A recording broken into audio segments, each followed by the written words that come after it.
Well,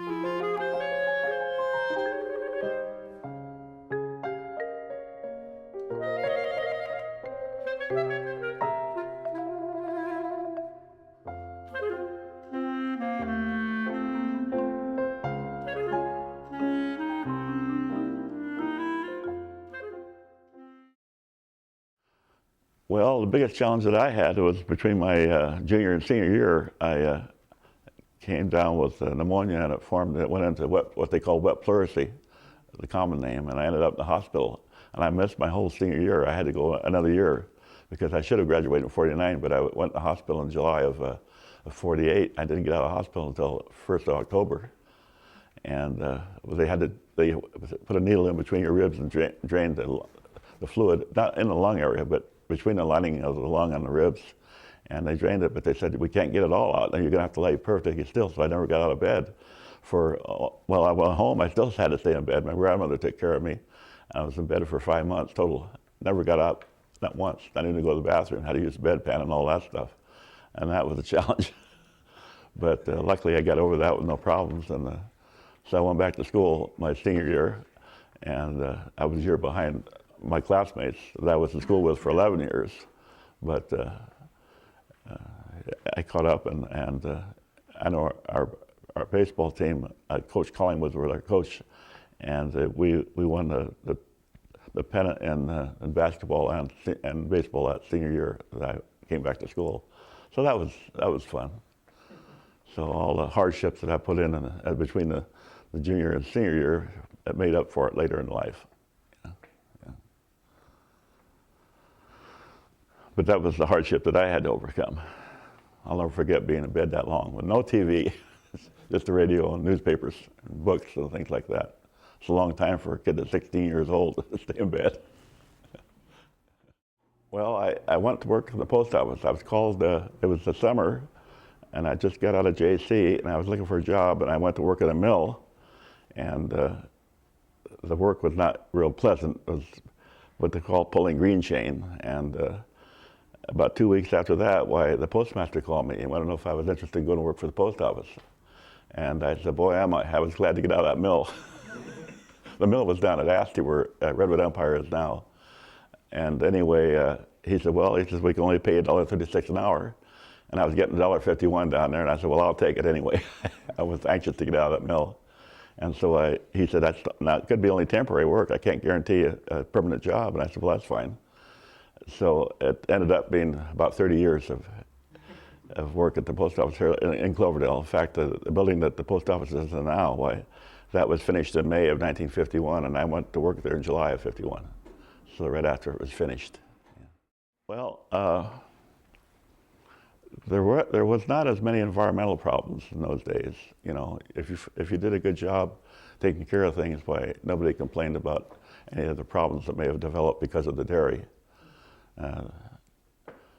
But the Depression, they had the dairy and the creamery through the Depression, and actually that was an asset because they had as much money as most people, or more people, at the time, only because they had the dairy and the creamery business, where there were a lot of people out of work. Because I remember as a child growing up, our dairy was near the railroad tracks just south of Cloverdale, and there was a lot of what we called hobos in those days, walking the tracks or riding the rails.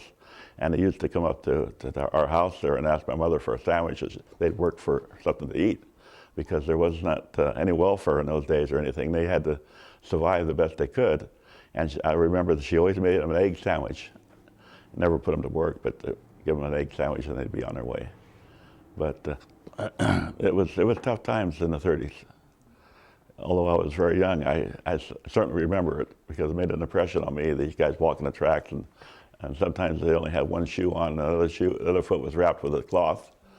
And one time we had a dog. He was a little aggressive, and he grabbed this one fellow's foot, and he took off running with the cloth. And and the cloth there, he must have had about 10 yards of cloth on his foot. The dog ended up with the cloth. Well, we had to take it away from him, of course, give it back to the fellow so he could wrap his foot up. So things were very tough in those days. Things aren't good today, but they were much worse in those days because of the fact they didn't have the benefits that they have today. Yeah. So your family?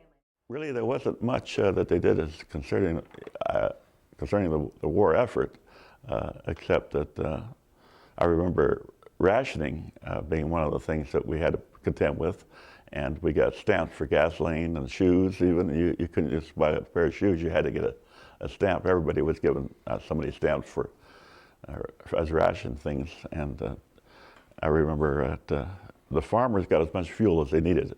There wasn't any problem with the farmers, but people living in town, they had stickers they put on their windshield, and they were only allowed so much gas a week. And of course, those days, the service stations had service attendants, and so you couldn't go fill up your own vehicle like they do today.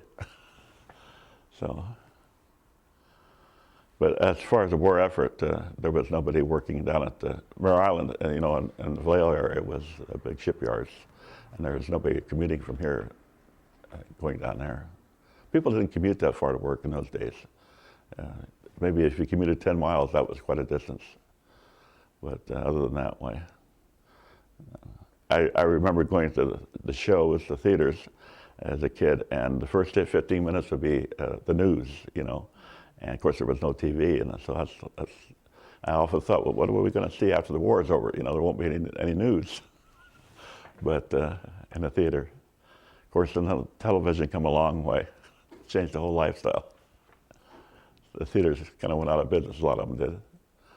Because we had here in Cloverdale, we have a drive-in too, you know, where you drove your car in. I don't know if you guys probably don't remember that. But then they put a microphone on your window, and the screen would be up above you or ahead of you, maybe 100 yards, and you watch movies. And that way, parents could take their kids with them, and they wouldn't have to hire babysitters. Well, we just got one in Cloverdale, and then TV came along, and that took care of the outdoor theater. It was out here in what they call a Preston area, Oak Valley, is where it was. And in fact, I think the property is still vacant. I don't think anybody ever did anything with it. But the same people that owned the outdoor theater owned a theater here in town. It was the Blair family. And I know they were very disappointed. They spent a lot of money going out there, and then it just, they had to close it up because there was just no business. But anyway, so. On your farm, did you? Well, you have to go on to college these days, at least to junior college, or a trade school or something. It wasn't like when I got out of high school, well, you could find a job, you know, at high school level. But now it's very important to go on to school and get a higher education, or a trade school. I think trade schools work well too, because I know some people that go into diesel mechanics and they do well in that field. But you have to do something besides just get out of high school. High school is not the end of it, like it used to be years ago. My name is Cole McDonald. I'm Anthony Rink. And I'm Alexandra Lopez.